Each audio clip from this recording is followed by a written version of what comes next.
la copia original en un sótano en París. Ese documento tiene que permanecer a la eternidad, porque ahí fundamenta la dignidad del pueblo cubano.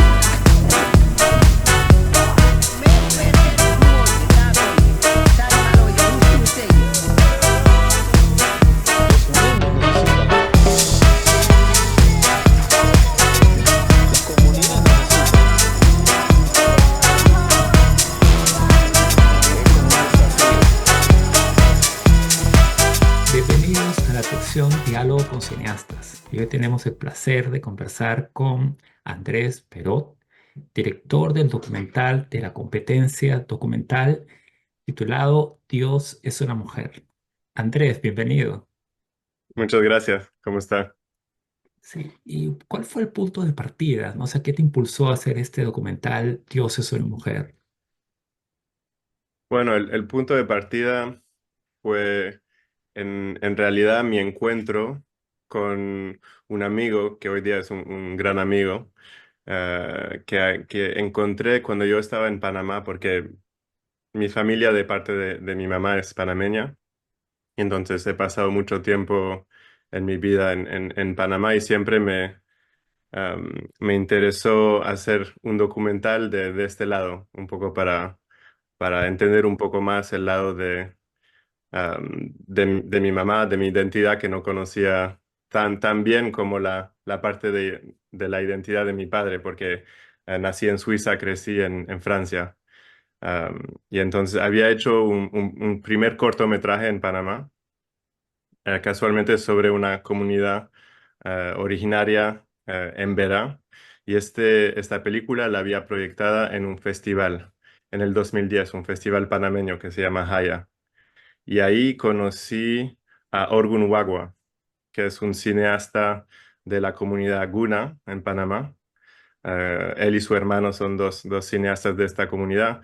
Y esta noche hablamos y conversando, y él me habló de esta historia que me pareció increíble, de un cineasta francés que había ido a su comunidad natal, a la isla de Ustupu, y había filmado una película en el 75 y nunca regresó. Oh, este recuerdo, puesto que esa película, digamos que se había perdido de la memoria de todos, ¿no? Excepto de esta comunidad, ¿no? ¿Cómo así una película perdura en la memoria de una comunidad? O sea, ¿qué importancia tenía esta película para ellos, ¿no? Entonces, después de esta conversación, unos meses después, seguía como esta pregunta, ¿no? Justamente de lo que está preguntando, pero ¿qué pasó con esta película? ¿Qué pasó con este cineasta que supuestamente había ganado un Oscar en el 62, perdón, que había llegado en la comunidad con una gran promesa, digamos, una gran promesa de cine, ¿no? Y finalmente Orgun me invitó a pasar un tiempo en la comunidad con su familia y, y ahí empezando hablando con la gente, me di cuenta que todo el mundo tenía algo que contar, o un recuerdo porque lo había vivido, o algo que había escuchado las personas más jóvenes de la comunidad. Todo el mundo sabía que había pasado eso y todo el mundo tenía anécdotas. Y a veces las anécdotas se completaban o se contradecían, pero existía algo muy fuerte alrededor de esta película. Y, y sentí que había una historia que no se había terminado, una historia que había empezado y que había dejado un vacío y que muchas personas lo contaban como un recuerdo alegre o como algo, podían hacer como bromas alrededor de la película, pero sentía que también detrás de, la, de estos chistes sí había algo un poco más profundo, como algo que no se había cumplido, o como una decepción, o como una herida también, de no tener la información de qué sucedió, de no saber por qué después de esta promesa el cineasta desapareció. Y claro, con los años iban desapareciendo personas importantes de la comunidad que estaban grabadas en estas imágenes. Y entonces ahí también había como este dolor y este deseo de poder volver a ver vivas estas personas en la pantalla, saber que existen en la cinta y no saber dónde está la cinta era también como un dolor y dejaba un gran vacío. ¿Y cómo piensas que llegó a significar tanto una película para una comunidad? O sea, ¿cuál fue el proceso de ese documental filmado a inicios de los 60 que le permitió calar tan hondo? O sea, ¿cuánto tiempo pasaron en la comunidad? ¿Cómo se involucraron? ¿No? ¿Qué fue lo de especial que marcó en la memoria este documental en esta comunidad originaria en Panamá? Claro. Bueno, pienso que en esta época, en el 75, no era accesible fácilmente, por lo menos en términos económicos, poder acceder a cámaras de cine, poder grabar en celuloide. um, y no existían maneras como las hay hoy de poder grabar la familia, los rituales, la comunidad, la forma de vivir.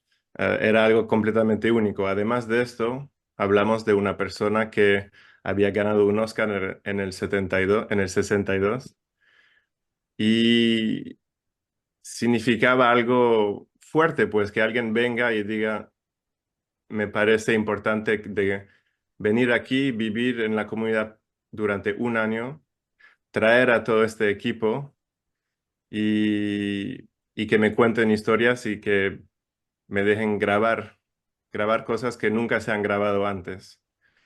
Y, y como la cultura también, en específico la cultura guna es una cultura oral, es una cultura que se canta, es una cultura que se transmite de generación en generación de forma oral.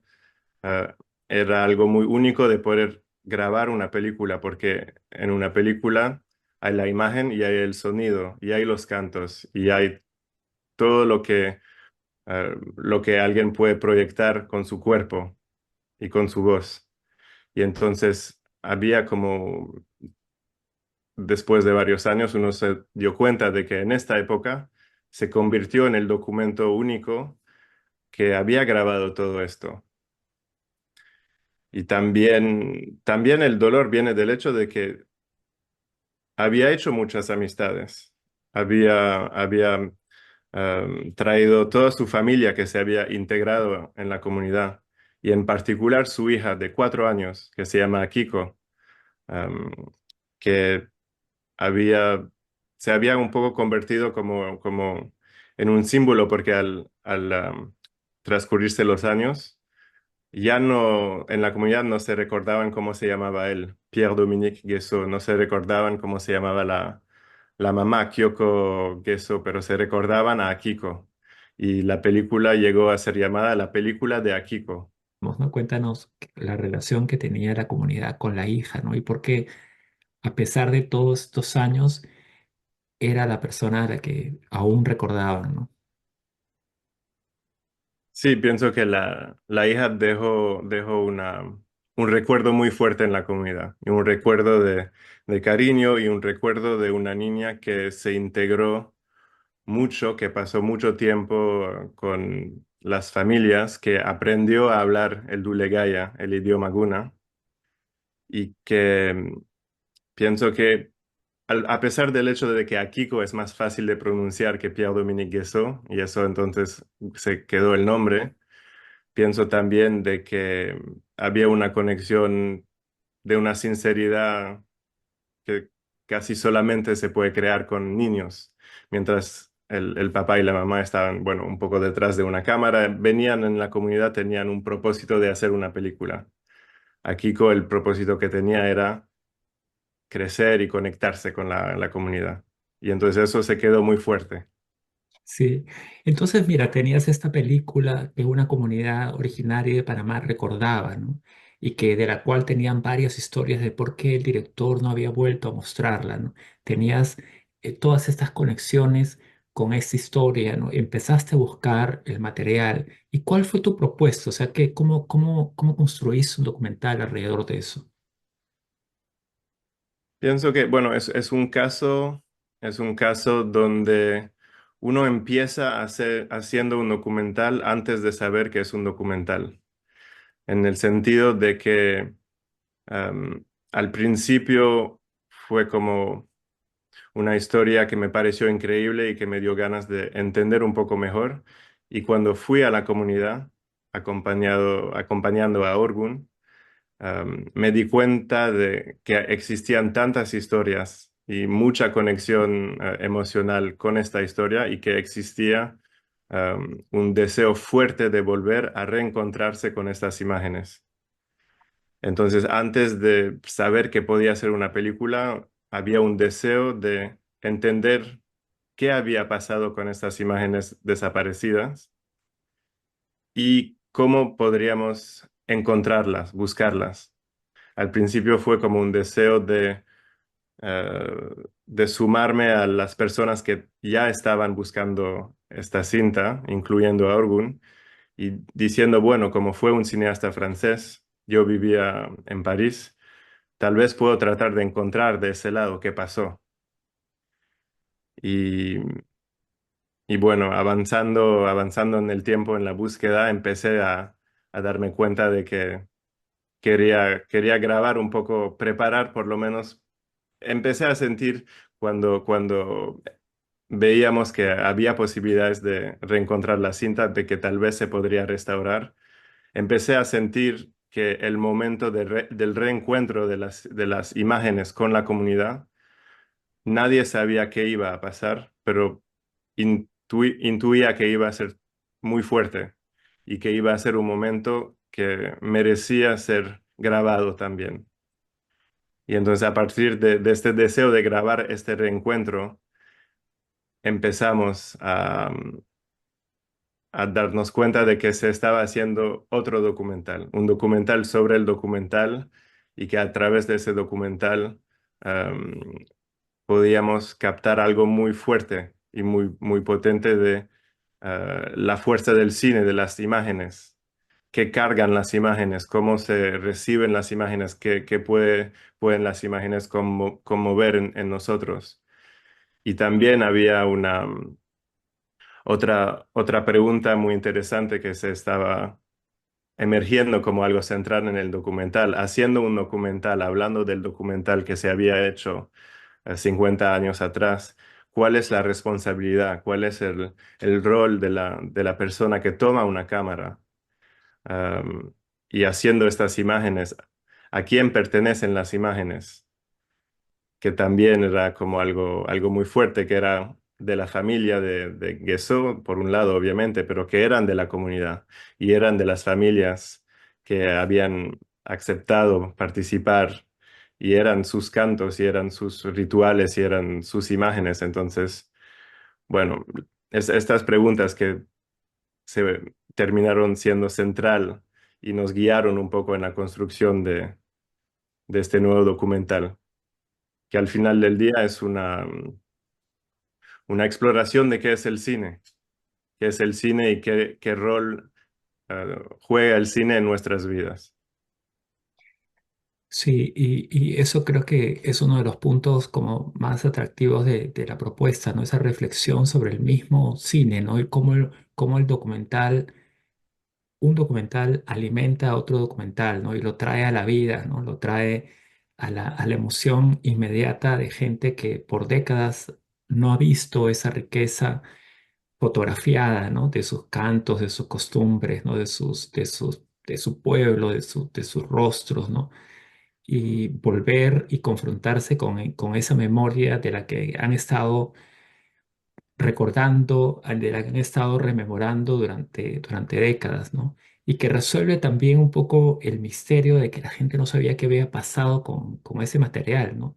¿Qué fue lo que encontraste cuando la gente, cuál fue la reacción de la gente al encontrar, al volverse a ver en esas imágenes después de décadas? Bueno, una cosa que es muy fuerte y casi catárquica es ver cómo el cine puede crear diálogos imposibles. El cine documental, en este caso, está creando diálogos imposibles en el sentido de que am, personas estaban dialogando con abuelos y abuelas que ya no estaban o que no conocieron como adultos. Am, entonces había un diálogo intergeneracional muy potente de un lado y un diálogo emocional muy potente también de personas que tenían recuerdos fuertes de las personas que se habían ido y que finalmente los veía en la pantalla grande y había como una interacción. Fue muy potente ver cómo iba en dos direcciones. No era solamente la película hablando con el pueblo que la estaba mirando, pero era también el pueblo contestando hacia la pantalla y tratando de reconectarse y también am, explicar a los niños que estaban, o todo el mundo estaba hablando al mismo tiempo con la película, enseñando quiénes fueron am, los ancestros, ¿no? Y también algo que me pareció muy fuerte y muy interesante es que el otro diálogo que se crea es que cuando el cineasta estaba en la comunidad, él grababa, no decía mucho, escuchaba y grababa, y eran las personas de la comunidad que le estaban hablando a él a través de los rituales de los cantos. Y 50 años después, finalmente está respondiendo el cineasta porque está enseñando a la comunidad su manera de editar lo que decidió guardar en la película y la voz, porque él escribió un comentario. Entonces él tradujo en su mente lo que su percepción de la comunidad. Y entonces ahí hay otra respuesta de la comunidad que responde al cineasta. Ah, así es como él nos ve y así es como él nos presenta al mundo, pero nosotros podemos contestar también cómo nos vemos y cómo queremos ser percibidos en el mundo. Y lo que fue fuerte es que eso también lo dice Orgun en la película, pero después después de 15 o 20 minutos, la voz del director ya no era lo principal. Casi las personas en la comunidad dejaron de escucharlo porque la conexión con las imágenes fue tan fuerte que se fueron bueno, la imagen finalmente era lo que decía más y se fueron en los recuerdos muy fuertes y se fueron en las historias que ellos conocían. Y para mí también como director fue un momento muy fuerte porque uno puede sentir a qué punto al momento de proyectar una película ya la película no nos pertenece. Cada persona en la sala toma estas imágenes y la historia y la completa en su mente y la lleva a otro lado. Y entonces también fue como un momento fuerte de sentir que esta película Atrapada por 50 años, que era la película de Akiko por 50 años, al regresar a la comunidad y a ser proyectada, finalmente se liberó y ya pertenecía realmente de todas las personas que estaban presentes, que habían hecho su propia película a partir de las imágenes y bueno, yendo más allá. Sí, y ese es el primer paso, ¿no? Digamos, este ciclo de producir documentales, bueno, rescatar, ¿no? La memoria, conectarla con los protagonistas, llevarla a la comunidad de donde se originó la historia, ¿no? Como devolver la historia a su comunidad. Pero también Dios es una mujer, ha tenido mucho éxito en festivales, ¿no? O sea, ¿nos puedes hablar un poco de la repercusión de la película más allá de la comunidad indígena, ¿no? que participa en ella? Sí, pienso que eso es lo que me puso muy feliz también, en el sentido de que bueno, para mí, haciendo esta película, lo más importante era romper el esquema que vino antes. Que antes en la época de Pierre-Dominique Guessot, él hizo una película para un público europeo. Entonces llegó a la comunidad, captó imágenes y después él pensaba únicamente en cómo se iba a proyectar en Europa o en Estados Unidos, por ejemplo.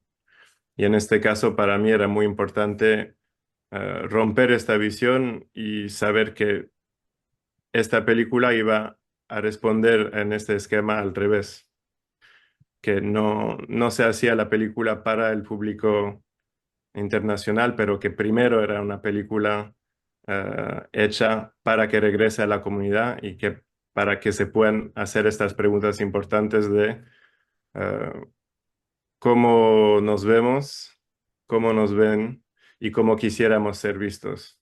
Y cómo esta película puede ser un espejo para nuestro pueblo y eh, saber si nos reconocemos y si es algo que nos parece sincero y que vino de nosotros. Entonces, esto era la meta principal, digamos. Pero una vez que conseguimos hacer una película con esta visión, ver que en el circuito internacional de festivales, que en muchos países el público sintió una conexión fuerte y se conmovió y respondió a la película, fue algo muy fuerte y que nos puso muy, muy feliz porque sentimos que con una historia muy personal de la comunidad, ah, sí había una conexión fuerte con personas que podían, podían conectarse con la experiencia. No siendo de la comunidad, uno podía imaginar la fuerza de que es de poder ver una película tan personal con familiares y la fuerza de proyectarlo en pantalla grande. Pienso que, sobre todo en festivales, con un público que le gusta ver cine, le gusta el cine profundamente, con muchos cineastas enamorados del cine. Fue muy bonito ver cómo esta película hablaba del rol del cine, de cómo se hace un documental y de la fuerza del cine en nuestras vidas y que eso creó una conexión fuerte y eso fue muy, muy bonito ver la reacción, ¿no? En los festivales y nos puso muy feliz. A mí y a Orgun y Duiren y las personas que lograron acompañarnos, que no fue fácil, claro, ser acompañados por muchas personas de la comunidad por razones económicas, pero sí logramos a que vengan 4 personas en Toronto y eso fue muy fuerte. Fue muy fuerte vivir esta película con la audiencia y después poder seguir dialogando con Laida, que tenía cuando hizo este viaje 80 años, pero que era la primera vez que viajaba fuera de Panamá y que pueda volver a ver esta película y después sí, seguir contando historias y seguir hablando con el público fue maravilloso. Y me gustaría saber cómo abordaste el desafío de escribir un guión, ¿no? Porque, digamos, es necesario reunir los fondos para poder emprender un proyecto de ese tipo. Entonces, pero todo el guión de un documental que vas descubriendo en el camino, que no sabes cuál va a ser el desenlace, ¿cómo fue tu proceso creativo para elaborar el guión? Sí, eso es una buena pregunta porque en el documental, bueno, claro, un documental principalmente se escribe durante la edición. Uno trata de no forzar nada, de no controlar lo que uno va a filmar o la realidad, pero de estar atento de los momentos fuertes que están ocurriendo y grabarlos y después ver un poco cómo se construyen durante la edición. Pero claro, como dice, hay que reunir fondos, hay que convencer a instituciones de seguirnos, entonces hay que escribir algo, hay que soñar algo. Y entonces, claro, hay muchas, después de hacer varios viajes en la comunidad y de conversar con las personas que van a ser parte del documental, uno viene vienes sintiendo un poco y escribiendo, bueno, el punto de partida, ¿no? Las memorias y los deseos de reencuentro y después uno tiene que soñar un poco. Uno no quiere proyectar demasiado, pero claro, vienen ideas de qué podría ocurrir viendo la película y, y que sí, son sueños, pero uno sabe que no tienen valor de guión.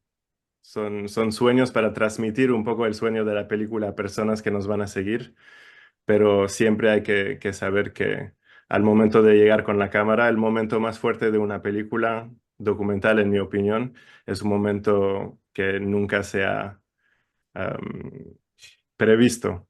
Son los accidentes. Y por eso se filma mucho tiempo también, porque uno filma lo que uno piensa va a ser interesante y finalmente hasta el día que el accidente llega. Y esto se vuelve lo bonito, lo fuerte, ¿no?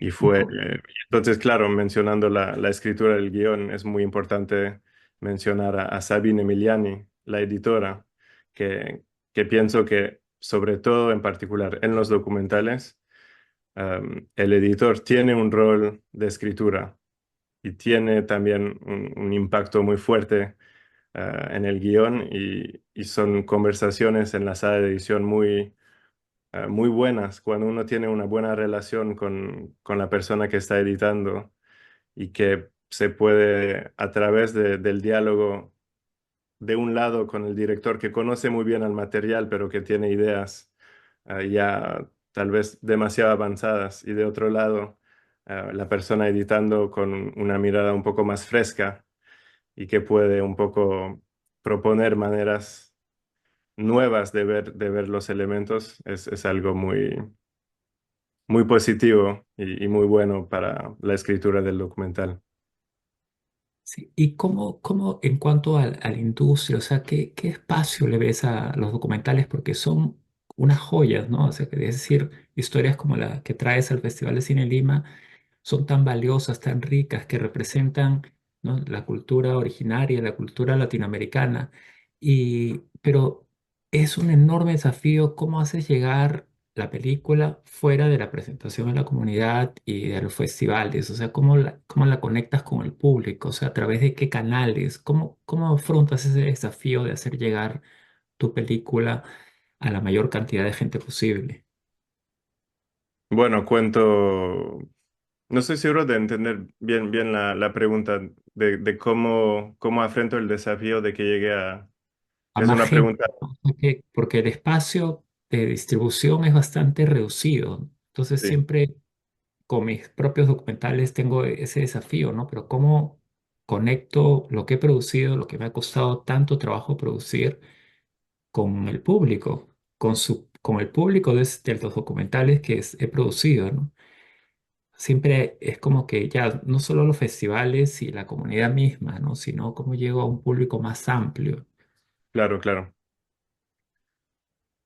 Bueno, en el caso del documental, claro, los festivales son muy valiosos y es siempre, bueno, yo como director soy muy agradecido de tener la suerte de poder ser invitado por festivales y poder crear esta conexión, porque también tener la oportunidad de estar en la sala y de compartir con las personas presentes es muy bonito y además eh, uno no está solamente explicando cómo se hizo la película o qué hay detrás, pero también en las preguntas y en las reacciones uno aprende. Uno aprende de muchas cosas e incluso uno aprende sobre su propia película y uno puede tener la oportunidad de ver cosas de otra manera o de pensar en algo nuevo. Y esto es muy bonito en términos de crear conexión y que va en ambas direcciones. Pero a partir de ahí, claro, es muy difícil hoy día encontrar distribuidores, es muy difícil vender una película a diferentes países, en particular documentales. Pienso que el público está muy acostumbrado a ver películas de una cierta manera, está muy acostumbrada en códigos, digamos, códigos de qué es una película de ficción, códigos de que... Y ese es el problema con el documental. Yo pienso que el documental todavía en la mente de muchas personas está muy codificada. Una persona entiende el documental como algo que tiene que transmitir información o que tiene que aprender algo de un documental y que, bueno, un documental tiene ciertas formas de ser que son diferentes de la ficción y claro, so- siempre lo ha habido, pero más y más am, vemos directoras y directores que están am, haciendo que la frontera sea más, mucho más borrosa y que hay muchas películas híbridas y que en realidad una película que sea documental o ficción, ah, la parte intelectual o intelectualizada, la parte de información es secundaria, pero la primera parte es que con la imagen y el sonido se está creando una, una conexión emocional fuerte y uno está, tiene una experiencia y está viviendo algo primeramente ah, emocional con las tripas y el corazón y después es, claro, es interesante hablar y empezar a analizar. Pero bueno, contestando la pregunta, pienso que eso es el desafío mayor de, en un mercado donde hay los documentales que van mucho en la televisión, que son documentales como compartiendo temas que interesan a muchas personas, que son muy informativos. Hay, claro, un inmenso mercado de muchas películas de ficción que, bueno, en personas, el gran público puede pensar que son como para divertirse, pero tratar de encontrar espacio para documentales de creación, um, pienso que bueno, es un desafío porque hay que hacer mucho trabajo y en eso los festivales nos ayudan, pero hay que hacer mucho trabajo para um, romper imágenes un poco cristalizadas en el gran público y poder abrir un poco el campo de las posibilidades que tiene el cine. Claro, y además es como un esfuerzo que de forma individual es una tarea como titánica, ¿no? Es como que siempre surge como la necesidad de actuar como en un colectivo, ¿no? Como en toda una movida, ¿no? Y pero claro, es el gran desafío del cine documental de creación y también de la ficción, ¿no? Es como algo que constantemente nos reta a encontrar nuevas formas de llegar a la gente, ¿no? ¿Y en qué proyecto nuevo estás trabajando? ¿Cuál es tu próximo proyecto? Bueno, esta película empezó hace 12 años.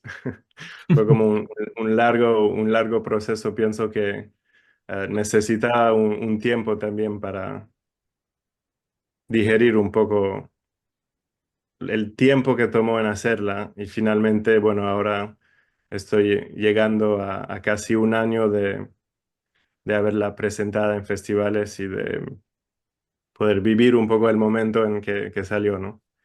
Y ahora es que estoy empezando justo a reescribir un poco y a pensar en la segunda. Entonces es una etapa, todavía es muy temprano para dar detalles, Sí. pero lo que sí puedo decir es que tengo deseos de colaborar con Orgun y Duiren Wawa, tengo deseos de contar otras historias que tienen una relación con esta comunidad.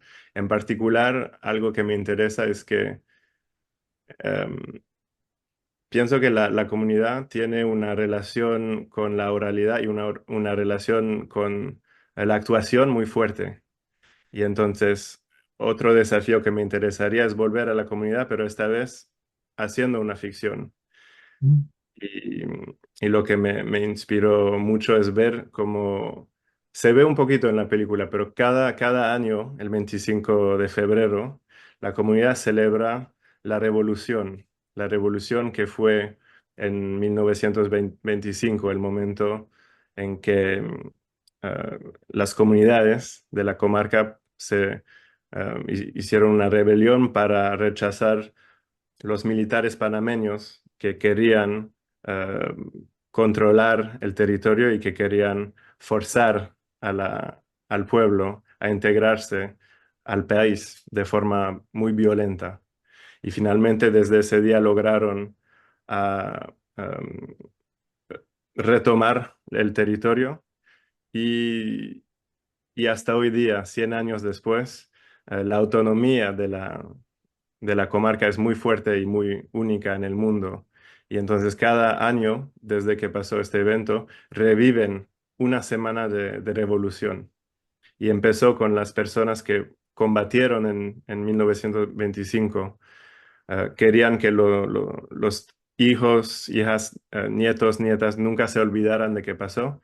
Entonces empezaron a reconstituir actuando todos los eventos que pasaron. Y hoy día, 100 años después, todavía pasa que toda la comunidad, algunos se visten de revolucionarios y otros de militares panameños y reactúan todo lo que pasó día y noche, casi no salen del papel. Por una semana, día y noche, hay un teatro inmersivo que involucra toda la comunidad, reviviendo estos eventos.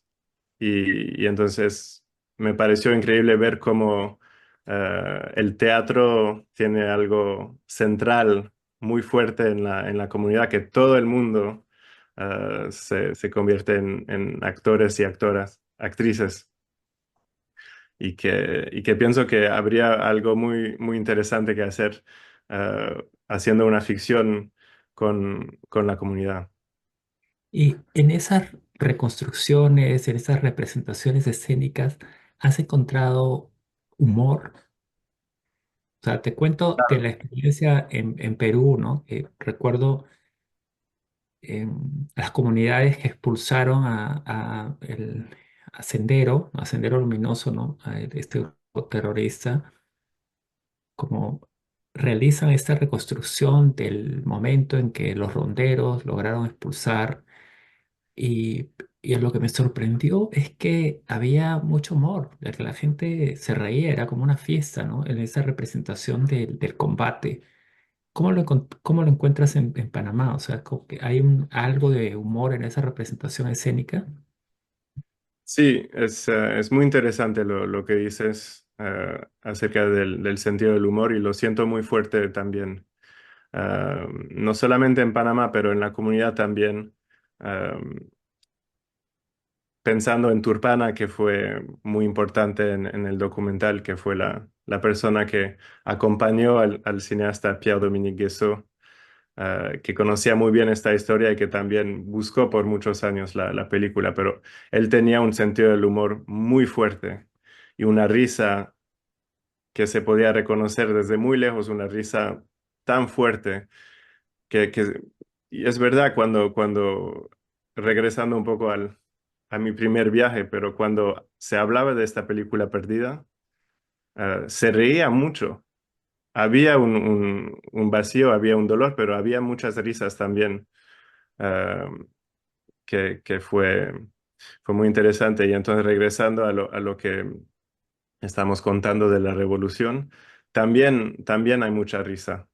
También hay un sentimiento que los recuerdos dolorosos o los temas importantes para una comunidad no solamente son temas de dolor, pero que también puede ser una arma muy fuerte también de saber reír y de saber tomar un poco de distancia porque claro, la risa también es una manera de combatir dolor y miedo. Es como una manera de descargar algo muy fuerte adentro, ¿no?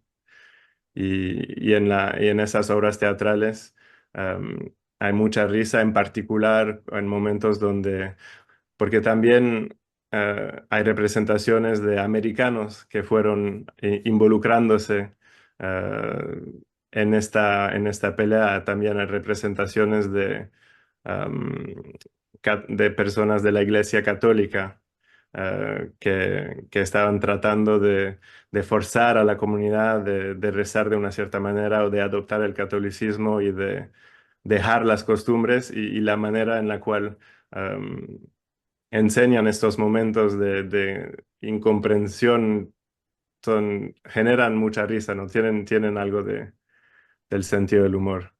Y también, bueno, los actores pasan un buen momento, finalmente. Cuando están en la escena, actúan de forma muy presente y muy intensa, pero al segundo de que, bueno, se pueden levantar de nuevo, la primera cosa es como una risa colectiva, ¿no?